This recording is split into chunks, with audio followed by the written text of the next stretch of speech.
Hello everyone. आज हम लोग बात करेंगे क्वेश्चन नंबर 37 की। एक बड़ा ही बढ़िया सा क्वेश्चन है। इसमें क्वेश्चन ये है कि यहाँ पे तीन रेजोनेटिंग स्ट्रक्चर दिया हुआ है नेप्थलीन का। उसमें बोला है कि इसमें बताना है हमें कि कौन सा दिया हुआ स्टेटमेंट में से कौन सा स्टेटमेंट करेक्ट है। तो सबसे पहला स्टेटमेंट ये है कि all carbon carbon bond length are same. दूसरा है C1 C2 bond length are shorter than C2 C3 bond length. और यहाँ पे हम जिस ध्यान से देखें, सबसे पहला ऑप्शन बोल रहा है all carbon carbon bond length are same. ये जितना भी कार्बन बॉन्ड लेंथ है सब सेम है। दूसरा बोल रहा है C1 C2 bond length, C1 से C2 वाला जो बॉन्ड लेंथ है ये छोटा है, ये वाला बॉन्ड लेंथ छोटा है देन C2 C3 से। और थर्ड वाला क्या बोल रहा है, C1 C2 bond is longer than C2 C3, उल्टा बोल रहा है ना। तो यदि हम ध्यान से देखें, यहाँ पे इसके तीन रेजोनेटिंग स्ट्रक्चर्स दिए हुए हैं और तीनों रेजोनेटिंग स्ट्रक्चर में यदि हम इसको देखें और इसको देखें तो ये दोनों स्ट्रक्चर में C1 C2 के बीच में डबल बॉन्ड है और यहाँ पे C2 C3 के बीच में डबल बॉन्ड है। C1 C2 के बीच में सिंगल बॉन्ड है। थर्ड वाले स्ट्रक्चर को देखें तो फिर से C1 C2 के बीच में डबल बॉन्ड है। मतलब तीन रेजोनेटिंग स्ट्रक्चर में दो बार C1 C2 के बीच में डबल बॉन्ड है और एक बार C2 C3 के बीच में डबल बॉन्ड है। इसका मतलब हम यहाँ से क्या कह सकते हैं कि C1 C2 के बीच में डबल बॉन्ड कैरेक्टर ज्यादा है, इसीलिए C1 C2 बॉन्ड लेंथ क्या होगा, छोटा। C1 C2 bond length will be shorter than C2 C3 because क्या रीजन दिया, C1 C2 के पास जो है मोर डबल बॉन्ड कैरेक्टर है, मोर डबल बॉन्ड कैरेक्टर है ना। इसीलिए ध्यान रखना है, इसमें हम गलती कर सकते हैं, हम कभी ऐसे लगा सकते हैं कि सारे carbon carbon bond length same होंगे, नहीं। इसमें C1 C2 के बीच में डबल बॉन्ड कैरेक्टर ज्यादा है, इसीलिए C1 C2 बॉन्ड लेंथ क्या होगा, छोटा। अब क्वेश्चन नंबर 38 को देखें तो इसमें बोला किसके पास longest carbon oxygen single bond है, किसके पास इसमें से longest carbon oxygen single bond है। तो यदि हम ध्यान से देखें कि इसमें रेजोनेंस होगा तो कार्बन ऑक्सीजन सिंगल बॉन्ड आएगा, और इसमें देखें तो इसमें ज्यादा रेजोनेंस होगा, इसलिए इसमें और भी ज्यादा कार्बन ऑक्सीजन सिंगल बॉन्ड आएगा।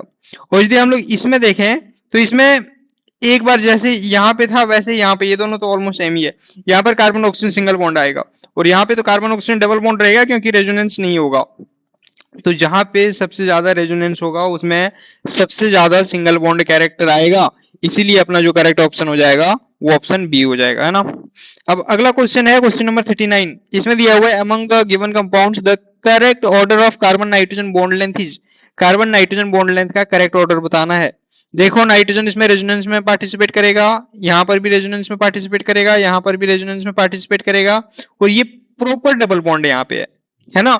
तो यहाँ पे परमानेंट डबल बॉन्ड है, यहाँ सॉरी यहाँ पे रेजोनेंस में पार्टिसिपेट नहीं कर पाएगा, सॉरी मैंने गलती बोल दिया। यहाँ पे रेजोनेंस में पार्टिसिपेट नहीं कर पाएगा, तो यहाँ से हमेशा सिंगल बॉन्ड कैरेक्टर रहेगा। यहाँ पर रेजोनेंस में पार्टिसिपेट करेगा, यहाँ पर रेजोनेंस में पार्टिसिपेट करेगा, तो ये दोनों में डबल बॉन्ड कैरेक्टर आएगा 1 और 2 में। और 4 परमानेंट डबल बॉन्ड ही है, इसलिए इसका बॉन्ड लेंथ सबसे छोटा होगा, इसलिए 4 को सबसे पीछे लगा दो। और थर्ड रेजोनेंस में पार्टिसिपेट नहीं कर रहा, तो हमेशा कार्बन नाइट्रोजन सिंगल बॉन्ड होगा, इसीलिए इसका बॉन्ड लेंथ क्या होगा, सबसे ज्यादा होगा। अब 1 और 2 में यदि हम ध्यान से देखें किसका बॉन्ड लेंथ ज्यादा होगा। अच्छा आप बताओ कौन सा नाइट्रोजन ज्यादा डोनेट करेगा, फर्स्ट वाला या सेकंड वाले में नाइट्रोजन ज्यादा डोनेट करेगा। ऑब्वियसली यार फर्स्ट वाला में, क्योंकि इधर CHO इलेक्ट्रॉन विड्रॉइंग ग्रुप है, इलेक्ट्रॉन को इधर से खींचेगा, इलेक्ट्रॉन को इधर से खींचेगा तो नाइट्रोजन उधर से ज्यादा डोनेट करेगा, इसीलिए यहाँ पे डबल बॉन्ड कैरेक्टर ज्यादा आएगा, है ना। तो बॉन्ड लेंथ क्या हो जाएगा, यहाँ पे कम होगा, है ना। तो बॉन्ड लेंथ कम होगा तो इसको हम लोग यहाँ पे लगाएंगे 4 1, है ना, और यहाँ पे क्या आ जाएगा 2। तो इसका 39 का करेक्ट ऑप्शन क्या हो जाएगा, 3 2 1 4, ऑप्शन सी, ये हो जाएगा अपना करेक्ट ऑप्शन। हम लोग ये देखेंगे क्वेश्चन नंबर 40 का, है ना। C1 C2 bond length is shortest in, अरे जिसमें रेजोनेंस में पार्टिसिपेट करेगा उसमें डबल बॉन्ड कैरेक्टर, यहाँ पे क्या है, सिंगल बॉन्ड।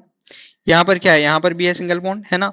यहाँ पर भी सिंगल बॉन्ड, और यहाँ पर क्या होगा, रेजोनेंस में पार्टिसिपेट करेगा। यदि रेजोनेंस करेगा तो यहाँ पे यदि रेजोनेंस करेगा तो पार्शियल डबल बॉन्ड कैरेक्टर आएगा, और यदि पार्शियल डबल बॉन्ड कैरेक्टर आएगा तो ये बॉन्ड लेंथ क्या हो जाएगा, छोटा। तो वही पूछा सबसे शॉर्टेस्ट कौन किसमें है, तो सबसे छोटा डबल बॉन्ड किसमें आया, ऑप्शन डी में, तो ऑप्शन डी हो जाएगा आंसर। अब इसमें पूछा है इसमें longest carbon carbon double bond है ना, सबसे longest carbon carbon double bond किसमें है।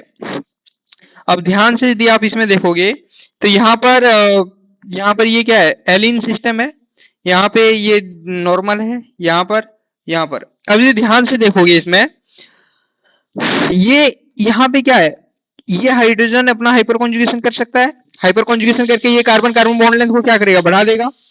क्या यहाँ पर हाइपर कॉन्जुगेशन हो सकता है, यहाँ पे हाइपर कॉन्जुगेशन नहीं होगा। क्या यहाँ पर हाइपर कॉन्जुगेशन होगा, हाँ यहाँ पे 3 हाइड्रोजन का हाइपर कॉन्जुगेशन होगा और यहाँ पर भी कार्बन कार्बन बॉन्ड लेंथ को बढ़ा देगा, लेकिन यहाँ पर हाइपर कॉन्जुगेशन नहीं होगा।